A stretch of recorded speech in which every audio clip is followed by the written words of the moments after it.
Hi, and welcome back to ConTinual. And tonight on the panel room, we're going to be talking about all the nice hard sciences, paleontology versus archaeology, and God only knows what else we're going to dive into tonight based on the conversation we've already started having. I am going to be your host this evening, Jim Nettles. And before we dive into all the fun, I'm going to go around the room, let everybody tell you who all is here. And Tom, why don't you go up first? Yeah, I'm Tom Doyle. I'm probably best known for my American Craftsman books from Tor Macmillan of Trilogy, which had a lot of history background, but not a lot of archaeology, actually, and magician soldiers and psychic spies. I've also done a science fiction novel recently, Border Crosser, a kind of twisted space opera. But my archaeology has really come into play with my latest audio series for graphic audio. The books are the Agent of Exiles series, set in the 6th century BCE. And there's archaeology, there's sites that I've visited, ruins that I've visited that come into play in this. There's archaeology, I've been immersing myself, and particularly Egyptian archaeology in the first book comes into play. And there's kind of a nesting dolls of archaeology going on in that one, but I'll get to that later. Jordan? Hi, I'm Jordan Elhack. I'm probably best known for my Whiteboard and Griffin series, which takes place in the late Victorian era, and one of the secondary characters is an archaeologist who specializes in Egyptology. A lot of action takes place in a museum. So I myself, many years ago, probably before some of the people in our audience were born, had a degree in anthropology with a specialty in archaeology, and actually worked as an archaeologist for a while. But again, that was many lifetimes ago. Maz? Hi, I'm Maz. I am an MM romance author. I am a big fan of both anthropology, archaeology, and paleontology. But what I really like to write about, I have a series that's called the Relic series, which is about dinosaur shifters. So paleontology, of course, is my bag. I love all forms of ancient life, but dinosaurs in particular have a special place in my heart. So I really get to dig into my geeky dinosaur nerdydom in that series. I have a tiny background in actual science, like the actual field of paleontology for like a brief breath of time. I was minoring in paleontology in college, so I got to go out to some big sites and do that. But I also, for a little while, got to volunteer for the Institute of the Study of Mongolian Dinosaurs, which I'm wearing one of their shirts, you can't see it. But I was their social media person for a little while, so I got to go to SVP and do a bunch of really cool paleontology work with them. So of course that just made my love of dinosaurs get even worse. So that's kind of where my bag is right now, is dinosaurs.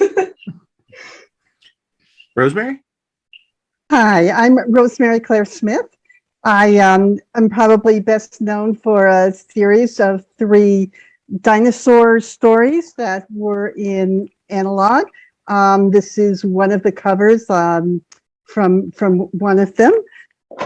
In addition to having studied paleontology, I originally studied archaeology and have been an excavator at various sites around the United States, prehistoric sites, actually historic sites as well. JV? Hi, I'm Jay. My undergrad was in archaeology and classical history.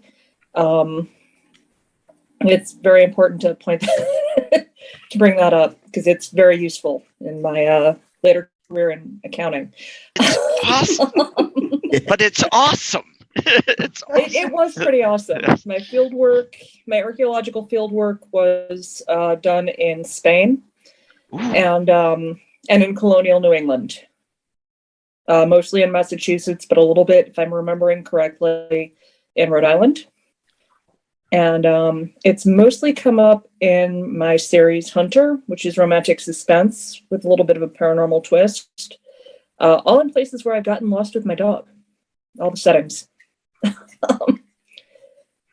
So I mostly write LGBT romantic suspense, but I just finished a mystery that I sent off to the editor. So Nice. yeah, thanks. That was fun to write. And JP, who is not on screen.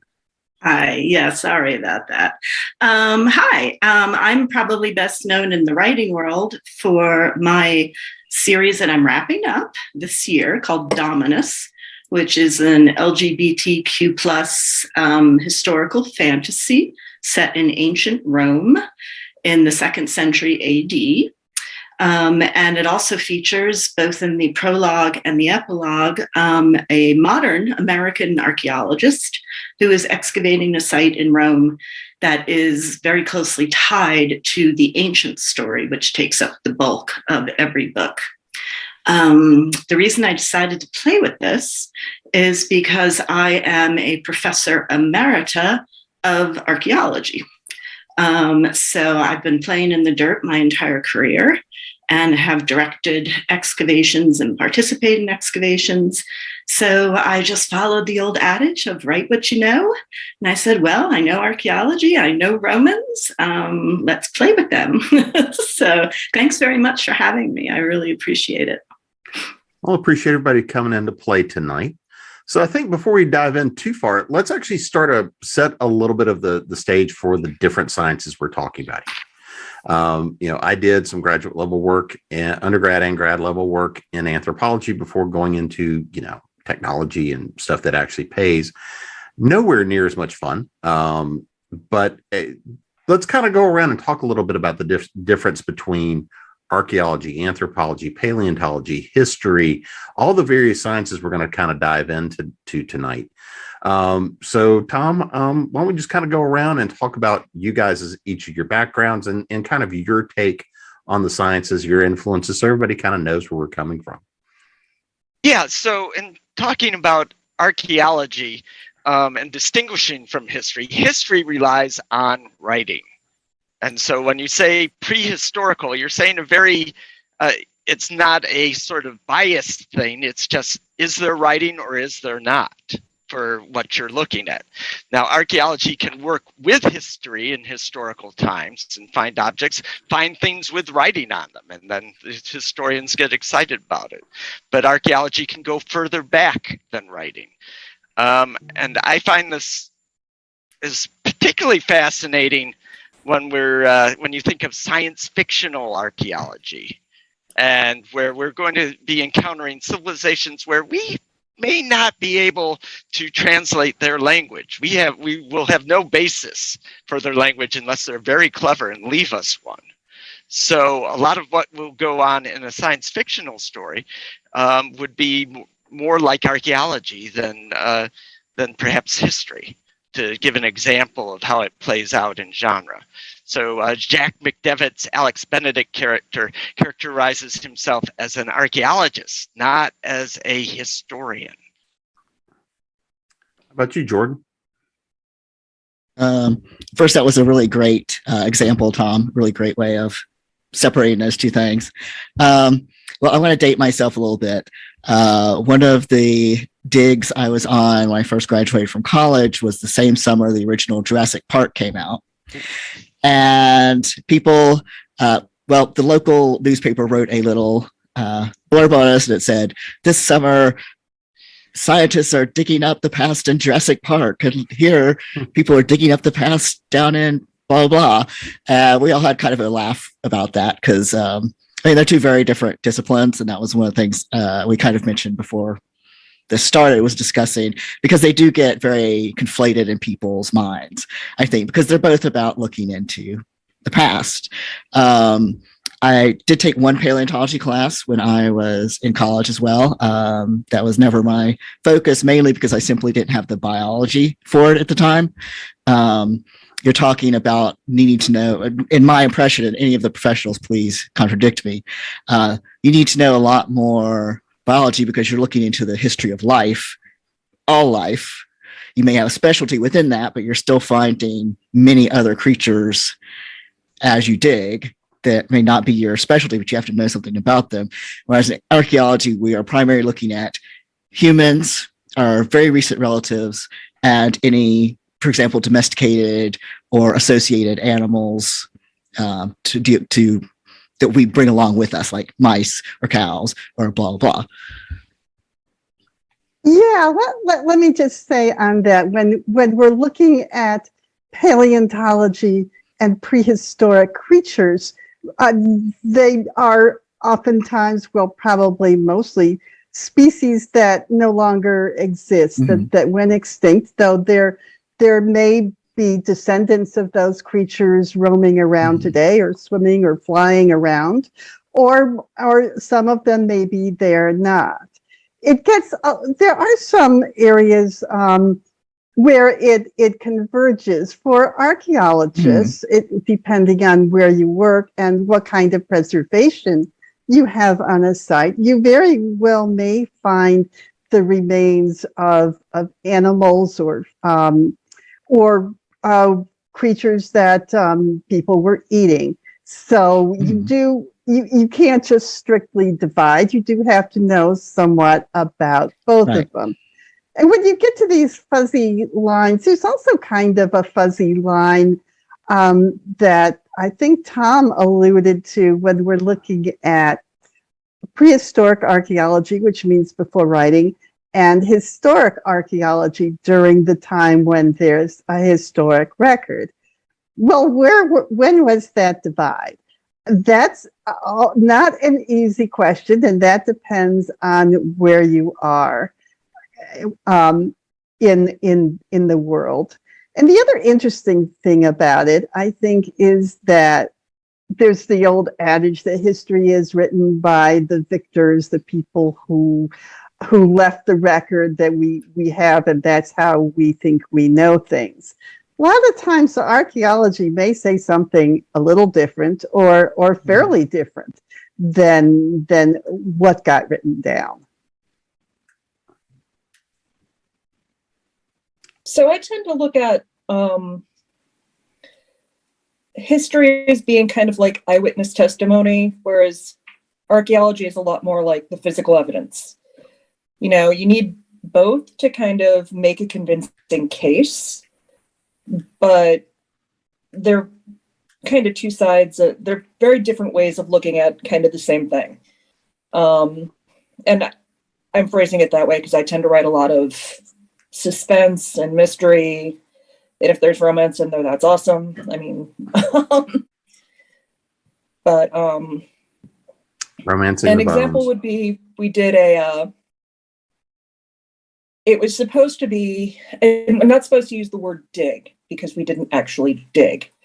It was in a burying ground, a colonial burying ground on the North Shore of Massachusetts.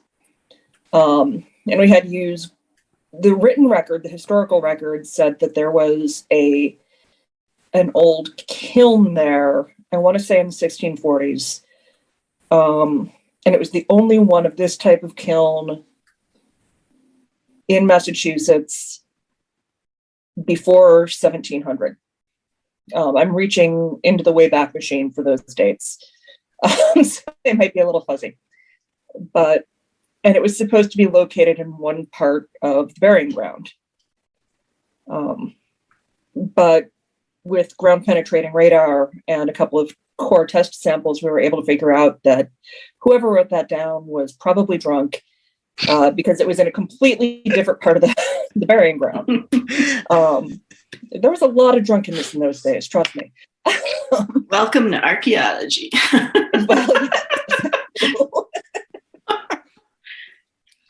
I can't say much other than the fact I had a professor who spent way too much time in the peyote.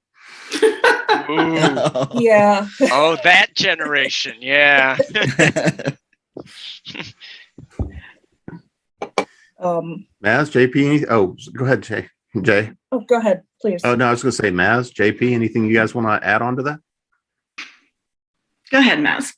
Oh, I think that it's easy to get these fields mixed up unless you're just a super nerd about it. Like I minored in paleontology, but my original major was anthropology because I knew I wanted to do something with either ancient human life, like hominids and, Lucy and all that good stuff, or I wanted to dabble into archaeology. And for a heartbeat, I got to do some field school out in Belize. I did pre-classic Mayan excavations out there, and I don't remember the dates. Like I don't remember like what time frame those that falls in when it comes to pre-classic Mayan, because I did that and it was great, but then I like immediately like fell into the dinosaur world like hard when I got home. So but I remember, I mean, even now when I'm talking to people who aren't necessarily, really into history, ancient history or anthropology or anything, if you say like, oh, I study anthropology, they'd be like, oh, you like dinosaurs? I'm like, well, yeah, that happens to be me as well, but that's not what that is. I found when I used to work at GameStop, and I had to listen to their terrible GameStop TV every day, and they got a new commercial where they were showing this new cool dinosaur game where the kids like dug up the dinosaurs and brought them back to life, and you get to fight them, and it was really cool. And they did this whole explanation about like how the game mechanics work, and at the very end, they're like, so if you know any anthropologists, or no, they said if you know any archaeologists who want to get their hands dirty, and I was just like writing a letter right now and just send it off to corporate. I was like, nope, botched it. You can't. Kids especially know the difference between paleontology and archaeology, and they will correct you. So you're looking like a bunch of chumps to a bunch of like 10-year-olds who I can jive with, So I think people view it as just like bones and old dead things and like Indiana Jones, and it just gets lumped into all the pop culture that they consume. So at this point, I try not to be the person to correct them, but eventually if I have like 2 beers in me, I'm like, okay, sit down. I'm going to tell you the difference. Like I have to. Obviously, we should have opened up the bar before we started. Right. Yeah. JP? Yeah. Well, I came into this as a history major, and history, of course, is the study of text. It has a sort of textual evidence-based part to it, but it also has a physical evidence-based part to it. You really can't be a historian, in my opinion, as a historical archaeologist, if you don't take a look at the physical evidence in addition to the literary evidence. And because of the period in which I decided I wanted to focus my entire life on, it also requires something that a lot of my former students, didn't quite realize, which is all of the language preparation that you need as a historical archaeologist. Not just the ancient languages, which we tend to play with a lot in our stories, but all of the modern languages, because for most of us, unless you excavate in the Americas or in England, someplace where they speak something close to English, you have to learn the language of the people that you're going to be working with alongside of them. And that can be very challenging if you decide to work in a place such as, for example, the Middle East, or if you decide to work in the Far East, where the languages just aren't as simply as familiar to us. So I think I tend to call myself a historian, but in reality, I'm a historical archaeologist, and it's been fun trying to incorporate that into fiction. I think the hardest challenge I've had that other authors have told me is archaeology is extremely boring most of the time. On a day-to-day basis, you're not thinking about exciting finds. You're thinking about how many more fish boxes do you have for your objects to go into storage? What is your budget? How much is the porta potty going to cost you for another week? And so trying to not dwell on the banality of actual archaeology, but to spice it up and make it fun for fiction readers has been my biggest challenge, and it's also made it a lot more fun.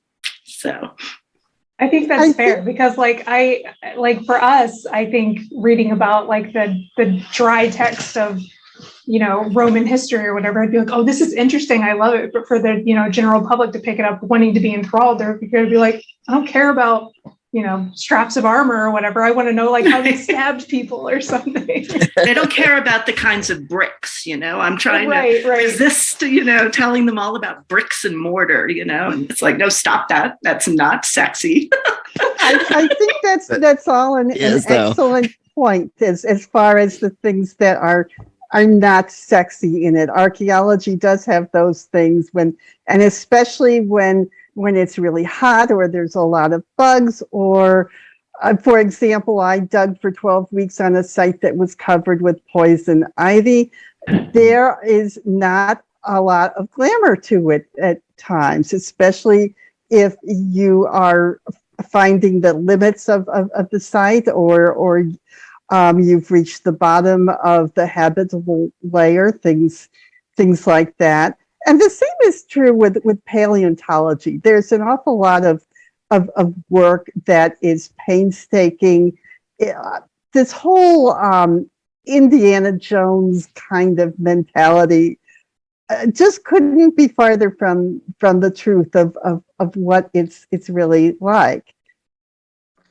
Please don't tell me. If I could make a quick pitch for something from the teaching company, they have a course on classical archaeology that was fascinating, that made it sound incredibly exciting despite the realities of stuff. It got into all sorts of areas like underwater classical archaeology and the role of women in being some of the founding figures in that area. It was just fascinating course. So what we're saying, go ahead. I'm just saying that's the most important thing we do in a way to try and teach it to the public is to make it exciting, to talk about the cool things that we find and the roles of women in archaeology and so forth.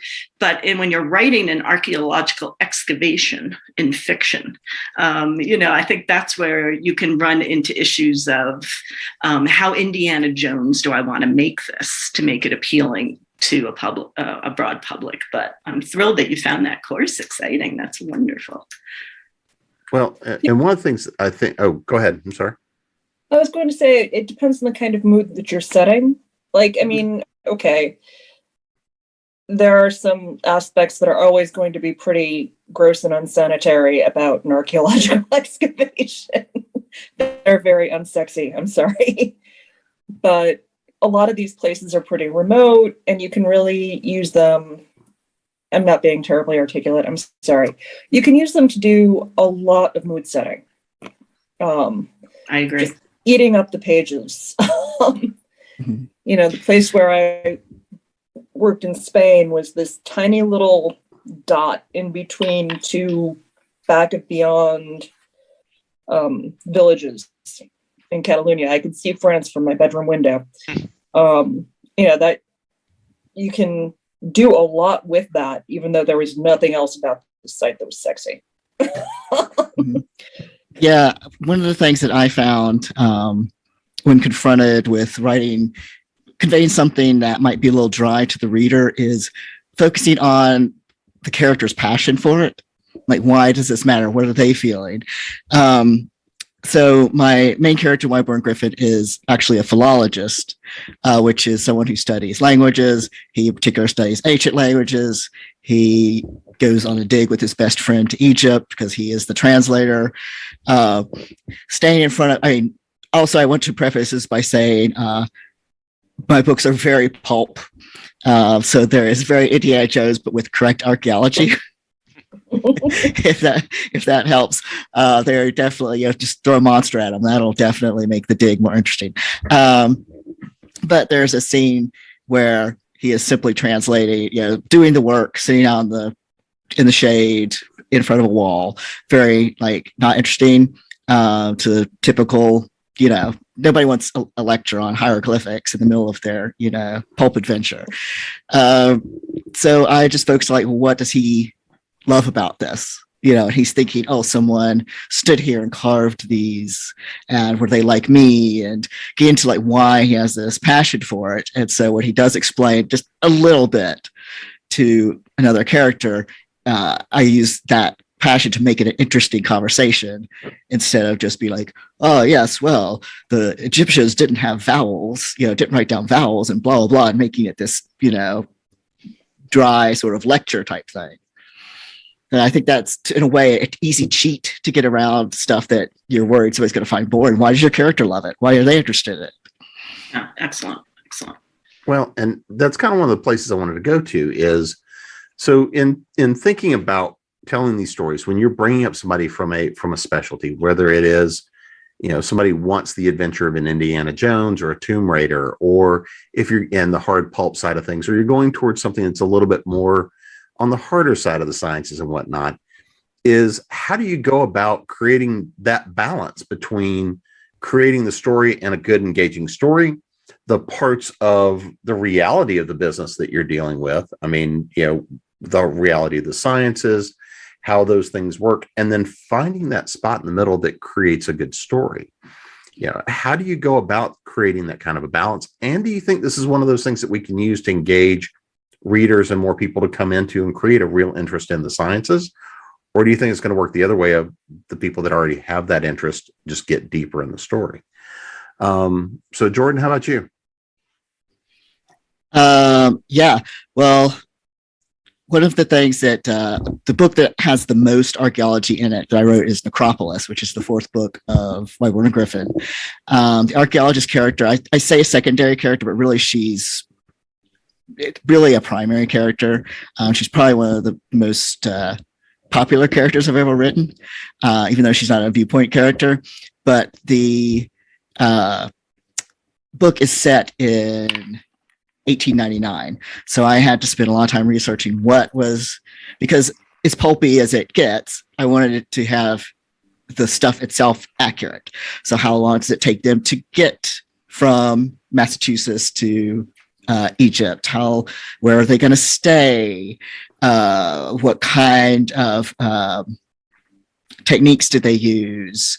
Had Petrie already published everything? Oh yes, okay. We can have her using these techniques and complain about people who don't. And so I tried very hard to get all of the actual archaeological parts of it to be as accurate as I, personally was able to the era. But again, there's a scene where they're at a necropolis, and some of the tombs open up, and the ancient priests come out, and she's basically yelling, "No, you're ruining the provenance of my site!" Like everything is messed up now. So yeah, I think you could use some humor to inject it. But yeah, when I do go for the realism part, I go in for that part, and I think that leads allows people to suspend their disbelief when it comes to the pulpy parts. Whereas if the whole thing was just crazy, it would not be as relatable, maybe. How about you, Maz? So when I first came out with the Relic series, the first book was honestly something I just wrote for myself because I was in the middle of the move. Me and my husband were moving to Wisconsin in the middle of the pandemic. And I busted out this book in 3 months. It was just short, ridiculous. I was like, I want to write about a dinosaur shifter. I don't care, right? And so his love interest, of course, is a paleontologist because it's funny. And so I wrote it, and I made sure that, because Simon who's the human paleontology character, is basically me if I was a gay man and was able to finish my degree and get my dream job of working with dinosaurs. So he's nerdy, and he listens to all the podcasts, the I Know Dino podcast and everything. The dude I put a lot of me into this character. So one of the things that I had happen is when him and Dalton, of course, being the dinosaur shifter, they go on their first date. They go to one of those really bad dinosaur roadside attractions that are really meant for kids, and the dinosaurs are not terribly accurate, but they're charming in their own way. Well, Dalton, who is a dinosaur, was like, we have to go to that. I love these things. Of course, Simon at this point has no idea the guy's a dinosaur. So he's like, oh, I don't want to. They're terrible. They're not scientifically accurate. Of course, he gets bamboozled into going. So this whole time he's walking through this park pointing out everything wrong with the dinosaurs. He's like, this is crap, and the raptors don't have feathers, and he's just like so upset, because I'm the same way when I go to these things. I love them, I want to go, but I will just be that person to my husband, being like, look how fat the T-Rex is, it's not right, you know. And then, of course, later when Simon finds out Dalton's a dinosaur, he's a Utah raptor, he's like, oh my God, I've been human-splaining dinosaurs to you this whole time.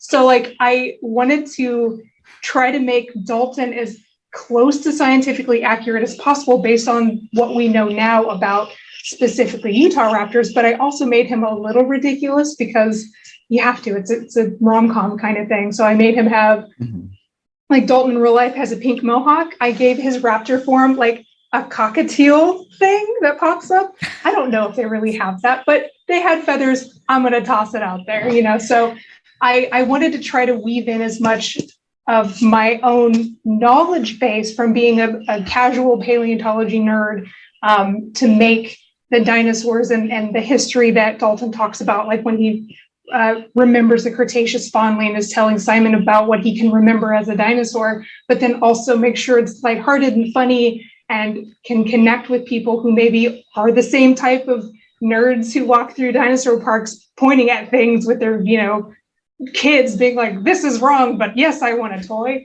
And after that came out, I had a good little chunk of people who you would message me on Facebook or Instagram and stuff. And it's like, you know, mostly women, which is really cool. They're like, you know, I grew up as a dinosaur kid and I've always really, really loved dinosaurs, but I fell out of it. But now I've gone back through and like, I've rewatched all the Jurassic Park movies and I'm getting back into paleontology. And it's just probably the coolest thing ever is that I found this little clutch of dinosaur nerds who had kind of left it behind, because especially paleontology is viewed as like kind of a kid's thing, like dinosaurs and things like that. So then being able to pick up this very adult, you know, book that has a lot of humor, but there's a lot of, you know, adult things in it. So they enjoy that side of it, but it also kind of reignites their passion for this lost time where they, you know, they were the Jurassic Park kids, which is what I was too. So I think merging as much science as you can into it to kind of spark that love for people, but making it, you know, like Jordan was saying, like kind of folding it in with the pulp to where it's like, there's some good hard science, but then, you know, somebody pops out of a crypt being like, what are you doing? Like, I think that's really kind of important to bring people into it and really sink their teeth into it personally. I can see showing up at the museum and going, hey, that was Cousin Eddie. You know, yeah, right. I know that guy. Yeah. How about you, Rosemary? So, with my stories that feature dinosaurs, the way that I do it is time travel. I mean, I like the idea of shape-shifting dinosaurs, but that probably would not fly for the analog readers, those are my audience. And the science in what I write, because analog stories do need to have a scientific theme and a scientific basis to them, is all of the paleontology or the science as to how the dinosaurs lived and all of that. I kind of went a little bit campy with some of them. There's a romance going on, or an attempted romance going on, between two of the human characters.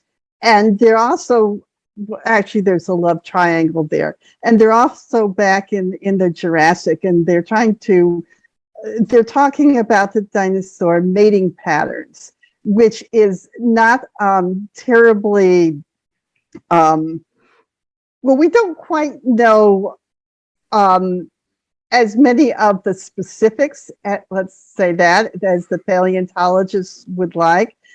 For one reason, because some of these species have 2 and 3 and 4 foot long spikes that go down their tail. So it presents certain logistic problems. And so the humans are trying to figure out, how does this work exactly? and of course the dinosaurs are not going to be cooperating in it. So there's science in there, but there's got to be the story, and there's the romance, and there's the competing theories, and it all gets melded together. Jay? JV?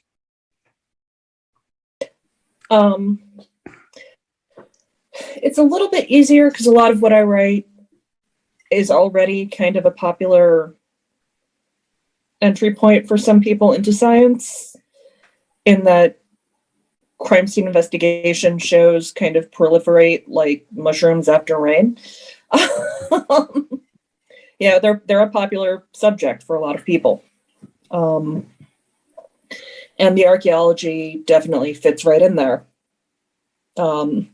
If you can identify a tool mark on a bone, you can identify a tool mark on a bone. The way to kind of tie it into the story for me, I guess in some ways I'm just kind of geeky and I just really get into it. I have to kind of cut stuff out. It's a little too gory for romance. Oh, okay. But I have had a lot of people express interest in kind of the more historic side of some of the stuff that I've done. And that's been really kind of eye-opening for me, especially because some of the stuff is just stuff that I've come up with. A lot of the research, okay, I got lost with my dog, horribly lost years ago, and I literally tripped over a historic marker in a random section of woods. And that's how the first in my Hunter series was born. But the information is out there, you just have to find it. But there's a lot of little out of the way places around here in New England that people are forgetting about.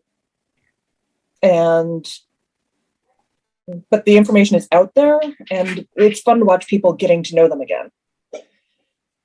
The last time that I went past that place, there was an actual sign for for one of the historical things that I had mentioned, one of the historical events.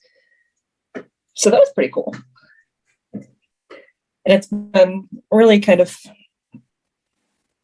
gratifying in a way. I guess that's the word that I want to use. The archaeological aspect, people are already getting into that and have been for a while. But the historical side of things has really been kind of eye-opening for me. I grew up with history majors, so for me, that's perfectly normal. No, hey, I'm going to get lost in this rabbit hole of 14th century, needle markers. We had a long conversation a while back talking about China patterns, which China patterns were available at what period of time. Yep. I've spent like weeks on that. And where? Because you couldn't get them all every place at all times. JP, how about you? Any thoughts? Yeah. Let's see. Well, I kind of, my career as an archaeologist factors itself into the writing in a couple of different ways. One thing, if you're a historical archaeologist, you're ultimately interested in sort of the physicality of the past, and therefore studying various cultures and the objects and the spaces in which they existed. Really, I try to bring that in with world building. And because my story, the current one that I'm finishing up, Dominus, is set in Rome, it's absolutely fabulous for me, and I hope for my readers, to be able to recreate spaces and buildings and rituals and costumes and food and all of this stuff of antiquity versus the famous historical figures. I could care less about Julius Caesar, but I'm much more interested in dormice, So world building, I think, brings a lot of it in from having studied these cultures, whatever cultures you study. And then with the prologue and the epilogue, which are the actual archaeological parts of each one of the novels, what I like to do is have the reader not just feel, but actually be smarter than the archaeologist. The reader knows what's going on because they've met the ancient characters. The archaeologist is scrambling around in the dirt trying to figure out what's happening and who these people were. And the readers, you don't know that that's Gaius's dagger, do you? You know? And so I think that's a way to bring the reader into it and not make them feel too overwhelmed by the science and too overwhelmed by the nitpicky details of archaeology, which can be very nitpicky. You know, exactly what handled cup in Middle Minoan Phase 3B. You know, I mean, you can get very odd about this whole thing, and it's just not very interesting. At least I don't think it's interesting to most readers. Ultimately, I don't know if you guys see this in your own fields, but what disturbs me the most in our little world of LGBT fiction is the constant comment of, I'll read anything but historical. I don't know how many of you have seen this, you know, no, if it's got, I won't read history, you know, and I'm just sitting there going, these are where the stories are, folks. I mean, they're right there in front of you, you know, in the history. Don't be so frightened of reading historical fiction with archaeological components to it, because it's not going to be boring if the writer is really passionate about the history. At least that's what I've found. So those are just some of my thoughts. Tom, how about you? Well, so when I was doing the American Craftsman books, I tried to follow the Tim Powers rule of sort of secret history, where real history happened exactly the way it says, with everyone on specific dates doing the specific things they were. There's just this whole underlayer of secret reasons for why they were doing things or how things came out, magic reasons, occult reasons. But like Jordan, when I went back to the 6th century BCE, I went very pulpy. So I still include all the history that I can get out of Herodotus, say, or the biblical accounts, or whichever histories are available. But with Herodotus, you have things like giant gold digging ants. I'm fine with giant gold digging ants. That's a good story. I'm not going to question Herodotus about this. But with the archaeological aspect, the funny thing is that the Egyptians were doing their own archaeology. When you're around for a couple thousand years, you end up digging up your own history. And their motivation was usually, well, you know, things were a lot better back in the good old days of Sneferu. We're going to go dig up that old stuff, and maybe we'll have the good old days come back again. So they would, do things like clean up the old sites, clean up the Sphinx every now and then because it would get buried. And they would also move around the mummies because they were very cognizant of the fact that there was all this tomb raiding going on. And the mummies were left about. So they would gather them up and try to put them in a new cache where they would be safer and wouldn't have so much attractive treasure with them. So a lot of the people doing that would also take their own cut of the treasure going through. But it was, they were doing their own archaeology. So when my characters go to Egypt, the Indiana Jones stuff is already happening in a way. The Egyptians, in my view, are looking for some of the objects of power from the good old days of Sneferu and before. And the advantage is they've already been doing the digging, so my characters don't have to do the boring part of hiring the diggers or whatever. The Egyptians have been doing that themselves. They go in and they find it. And Jordan, when you were talking about the hieroglyph scene, I actually have a scene where they're about to be fed to the crocodiles, and around the walls there are these hieroglyphics, and they get into a debate. They're trying to translate the hieroglyphics as quickly as possible, but it's much more like the realistic of, are you sure that word means that? It's like, yes, because there's a little symbol for a hole right below it, or whatever. So they That's have that amazing. sort of that sort of discussion, and that makes it exciting because they're about to die, but they have to translate the hieroglyphics successfully to be able to escape. So that's one reason to one way to make the sort of archaeological aspects more fun. And I also have used in the next book, which isn't out yet, but they go to ancient Greece and they go to Delphi, and I've visited there. And here's one piece of advice separate from archaeology: if you're setting stuff in the ancient world, try at least to get a good Google terrain view of what's going on if you can't get there yourself. Because I've seen people who, when they use the ancient sources, they don't understand that the reason people or armies don't go direct from point A to point B is there are huge mountains in between. They lose track of the 3D. And, when Herodotus is talking about people moving around, he doesn't tell you they couldn't go the other way because there's a huge mountains there or whatever. He's just assuming everyone in his audience knows you wouldn't do that, or you can't see that object from that place. And I have read books that did not understand that when they used the ancient sources. So that's good to be cognizant of. But with Delphi, there are, of course, the underground, vents and such where the gas came from that some people think was an intoxicant for the Pythia. And well, I decided to put a whole, I've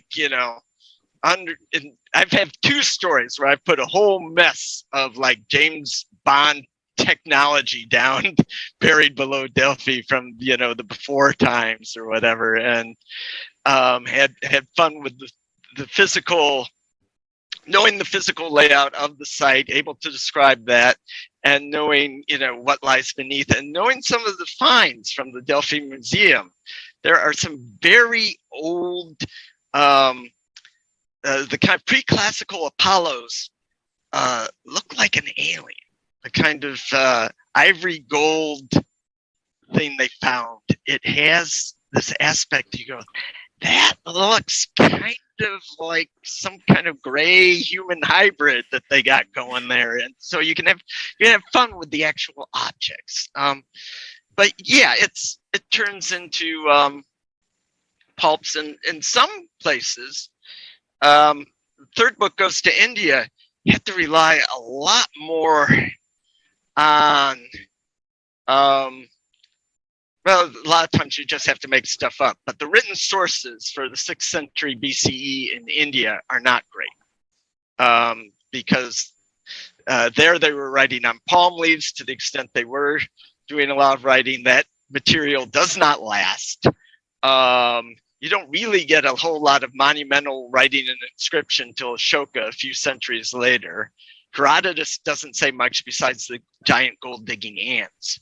But you do have archaeology, and you do have, and you can have fun with that. So there's, so that's me in the world of archaeology. But yeah, making it pulpy, making it a bit wild, like the old TV show Wild Wild West, in terms of the sort of anachronistic mix of secret agents plus this earlier time period. That's where I make the archaeology fun. But the history and the archaeology, most of the people I use, most of the big names are actual people from the time who knew each other, whose characters jump out of the page from Herodotus.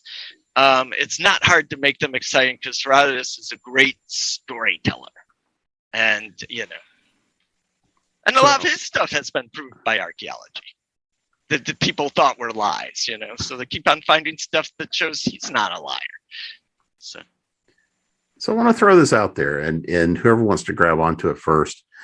But it's the idea that inherently, to me, with archaeology, anthropology, paleontology, history, even inherently to the idea of these sciences, the fact that you enjoy mysteries, you enjoy the research.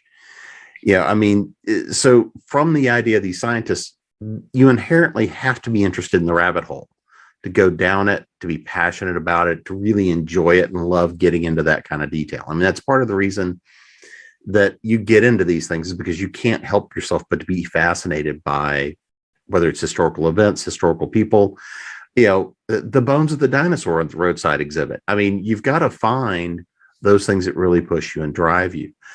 So thinking about that and thinking in terms of not only balancing the story, but also just kind of going into and diving into these rabbit holes.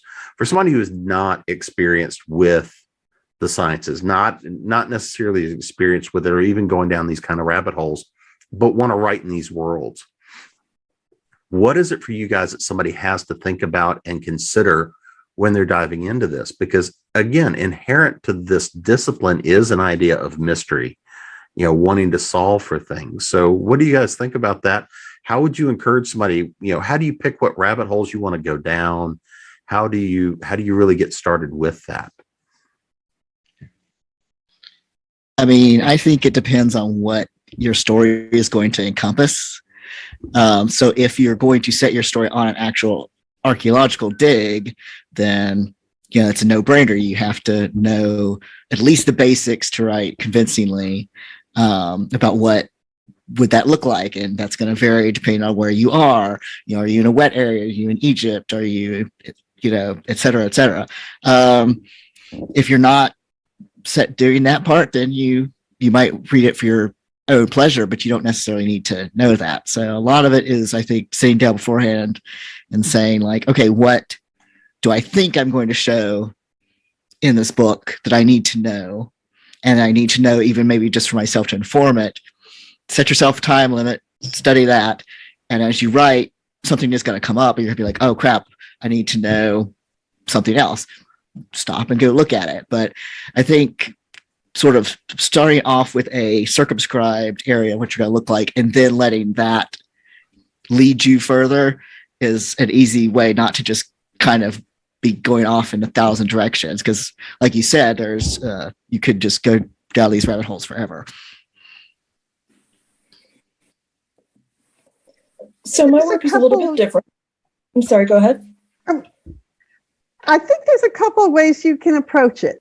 One of them is, are you starting with a location, a time period, specific characters and events that you have? Or are you starting just from kind of your own research and things you read about?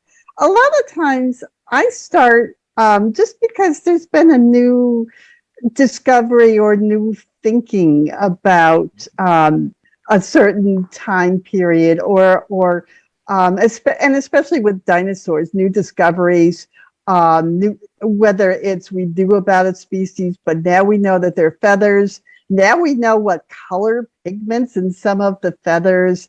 Now we have ideas as to how flight evolved, stuff like that, where I start more from the science and from the new discoveries. I kind of already have a wealth of characters because I've worked with a bunch of archaeologists and paleontologists, and I won't say they are of a type, but they have certain characteristics. People who love that outdoor setting. The physical work and the hardships are just part of it. It doesn't throw them. Who have a good imagination because they are trying to figure out, what did this look like thousands, tens of thousands, millions of years ago, when the climate was completely different, when there were not all these layers of sediment or whatever built up. People who were pretty, by and large, pretty self-reliant. And so those are good characters for stories. They're not going to just sit around. They're going to get out and do interesting things. So that's kind of how I go about it.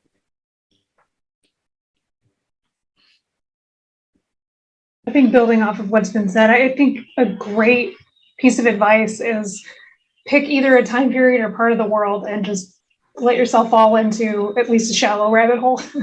Like I you know, it's reading JP stuff. I'm a huge fan of JP Kenwood's series. So like I remember when I knocked out like the first 2 books, I went and studied like the history of Rome stuff, because I know like pop culture stuff, but I didn't know the deep nitty gritty of these things. But because I loved that story so much, I wanted to go back and like really understand that time period and things like that. So I think picking either maybe a piece of history that you are attracted to, or maybe a certain part of the world that you really love. Like if pulling it out of the air, I've always been really fascinated with Japan, right? My best friend lives there. I grew up on anime. You know, it's really easy to kind of fall into that culture. So if I really wanted to make like a great samurai romance, okay, well, the first thing I would probably start with is, okay, well, what part of history do I really want to base my samurais in? Because they were around for a long time within that culture. So do I want to talk about more of like the tail end of the samurais when they were about to die out? Do I want to talk about when they were in their power, like when they were really dominant in Japan? Do I want to talk about when they were on their rise? So I would probably do some base research about that time period, that culture, and really find the piece that speaks to me. But then, you know, you have to kind of go in and learn a lot of the nuances of the culture and how that all fits in. And I think that can sound daunting, but I think if I think like what Jordan said, if you start writing a little bit and then you realize you kind of hit a wall, walk it back, do some research and kind of piece it together as you go. And I think depending on if you're a pantser or a plotter or a hybrid of both, you can kind of take that piece of advice and make it work for your style. Because I'm definitely a pantser. I'll kind of just throw things out there and see what works, but then you have to kind of fact check and do a lot of rewriting. So I think if you just allow yourself to fall in love with a certain piece of history, that story will come to you if you just make sure you do your homework and your due diligence and kind of make it bite-sized if you can and just kind of work it out from there. That's what I would do anyway. Yeah, and I would add, just read a lot of historical sources because the stories are there. Mm-hmm. And what's even more fun is there's giant gaps in them, which is what got me started on the Dominus story to begin with. We don't exactly know what happened when a certain emperor died.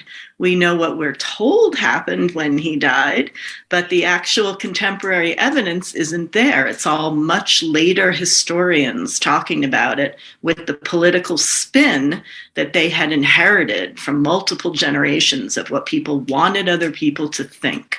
And there's lots of these little gaps everywhere in Herodotus and Thucydides and Caesar, whatever you want to read. I'm sorry, I'm a classical person, but whatever your literary base is, read the literature from that time period once you find your time period that you're interested in.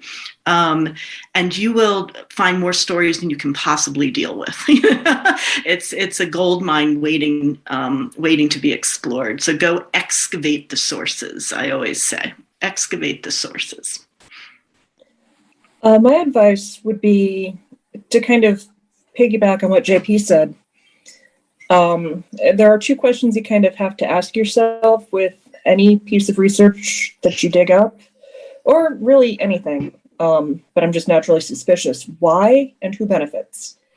To get back to the example of the historical site I tripped over while I was walking the dog. It was the site where, according to the plaque that was placed there back in the 30s, an elderly gentleman had been brutally slaughtered by natives during Metacom's War. It went into graphic detail, and according to the plaque and many legends since, the rock is still red with the man's blood all these centuries later. It's paint, I promise. I checked. But I mean, why is it still red with paint? And why in the 1930s did a bunch of a ladies' auxiliary of the blah, blah, blah, I can't remember now, feel the pressing need to go out there and put a plaque in the middle of a swampy, boggy forest to say this happened, who benefits from this frankly racist piece of drivel? What was this dude doing out there? You know, who benefits from that? Who benefits from you seeing that? You know?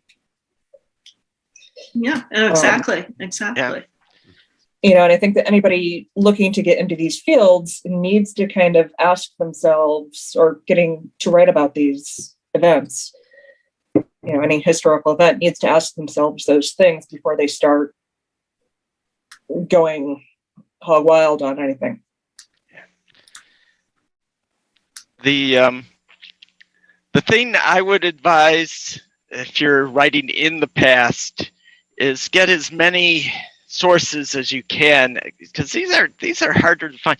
Good daily life in blah blah blah sources are hard. They're, you know, it's hard to find ones that do it at all, and then it's hard to find ones that do it very well and get at the aspects that you really need to have your characters pop out alive in terms of dress and action and things like that. That material. And of course, you want the most recent historians, because more recent historians are concerned with the groups of people other than the ones being written about. You know, most of the time they've gone through the court proceedings and found out what's going on with the field workers and women and slaves, and what can we sift through in terms of these people left out of the main narratives. And from that, building up a much more, you know, three-dimensional look at what it would be like, say, to go through ancient Athens. Those sources are amazing. They have less narrative drive to them a lot of instances. You know, you're not following the big picture history and the wars or whatever, but still fascinating and very revelatory. And just a side thing, a JV, so Metacom's War, is that otherwise known as King Philip's War? Is that the one? Okay. But King Philip wasn't King Philip. Right. He was meant. So yeah. I just making sure before going on, I have my characters in the American Craftsman are the descendants of Thomas Morton, America's first rascal. And he, their ancestors, his descendants took a very different side in Metacom's War, and are still like when some of the Native Americans living today meet up with the secret branch of the Mortons, they comment that, yeah, if things had gone their way, it would have been, you know, Thomas Morton's way, Thomas Morton's descendants' ways, and the Native Americans' way would have been a very different, more syncretic New England than we ended up with. So just aside, it couldn't have gone worse than, you know, that particular war. So just aside, awesome. Don't mean to get sidetracked, but I have an interest in the same events for different reasons. Well, guys, go ahead. I was just going to say one other thing. If people are interested in incorporating archaeology into their stories, I don't know how many people are aware of this, but a lot of projects have blogs online where they actually do day-to-day journals of what people are doing in the field. And so I would encourage someone who hadn't actually been on an excavation or dug to go take a look at the web resources that are just spectacular now, things we didn't have 10 years ago. All that information is easily available now. So. And you can always ask somebody in the field, because you sure can. Always willing to talk.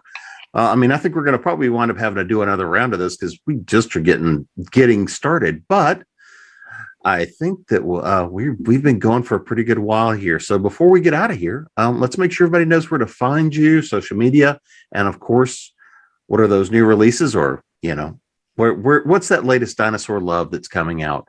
But JP, will work backwards. How about you go first? Yeah, sure. You can find me at jpkenwood.com. The last book in the Dominus saga called Favorites of Fortuna, which discusses the end of the Emperor Trajan. Will be out in June, and all of the other books are available on Amazon in ebook, audiobook, paperback, and also in French translations. JV? You can find me at jvspeyer.com, on Twitter at jvspeyer, on Facebook at jvspeyerauthor, and I think that's it. Rosemary? Yeah, you can find me on Twitter at rcwordsmith, and my website is rosemaryclairesmith.wordpress.com, and or else you can try blogging the Mesozoic. In terms of what I have coming out, my last story was an alternate history of the Apollo space program, in which a Ukrainian woman who was a cosmonaut defected to the United States in the mid-1960s and ends up in the astronaut program.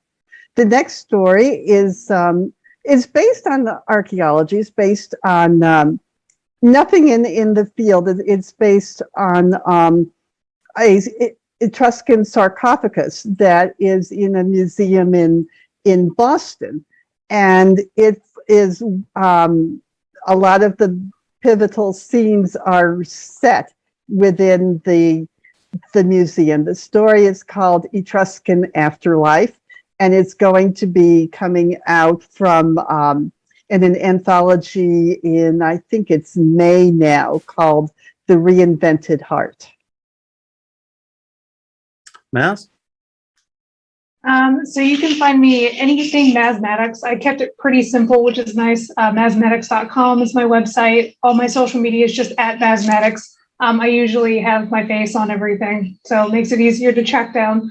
The next book in my Relic series is coming out in June, and it's going to be about a Eutyrannus who is going to be tracking down a pretty awesome amber fossil that's being smuggled on the black market. And it actually, the story kicks off with him running into Roy Chapman Andrews in the Gobi Desert back in the 1920s, and that's actually where he meets the love of his life, who ends up shooting him. Spoiler.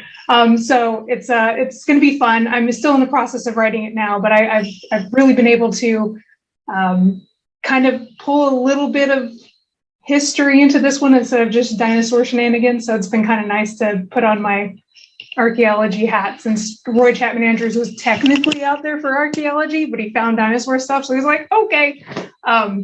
But yeah, so if you want to check that out, it's comes out in June, but the first 3 books of my Relic series are already out. They're on Kindle Unlimited on Amazon. Just look for the Relic series. Jordan? Yeah, my website is jordanelhack.com. All of my social media is Jordan Elhack, so I'm easy to find. Since I've been talking about it, I'll mention the Wyborn and Griffin series. The first book is Widdershins.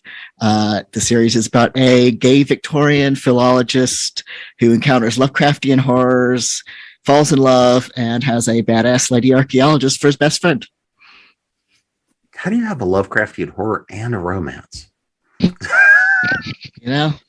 Read the books. Something only Jordan can That's do. right. Read the books. Right. Find out. So you can find me at tomdoyleauthor.com. I actually have the Tom Doyle name on Facebook. I get lucked out, got that. And I am TM Doyle 2 on Twitter. And my work that, so I've written 3 of these Agent of Exiles audio dramas. They're from Graphic Audio. They have a full cast with music, sound effects. They're kind of a movie in your mind is the tagline. They're kind of like old radio plays, but not so hammy 30s sounding, say. And they're a great form of narrative. I've written the next 2 besides this one. You can find them on Audible now. They're now available not just through their own site, but on audible.com. So if you have those credits to spend, that's a good deal. And I'm hoping they'll be doing production of 2 books, 2 and 3, in the later part of this year. But in the meantime, go out and find this one. It's ancient Egypt. It's a rogue agent from the Judean court in exile who's the main character, and his Magian friend Maz, well, not friend yet, minder, of Maz of the Flame, and very pulpy, with romance, action, everything you want. One place, one-stop shopping. And I've had the pleasure of being here tonight to be your host. And I'm Jim Nettles. You can find me at jamespnettles.com, authoressentials.net. You can find us at authoressentialsworkshops.com, the Speculative Fiction Academy, and of course here at ConTinual, causing trouble when they let me out of my cage. And until next time, I want to thank everybody for coming and hanging out with us for this evening, and we will see you again soon. Thank you so much. Thank you, Jim. Thank you.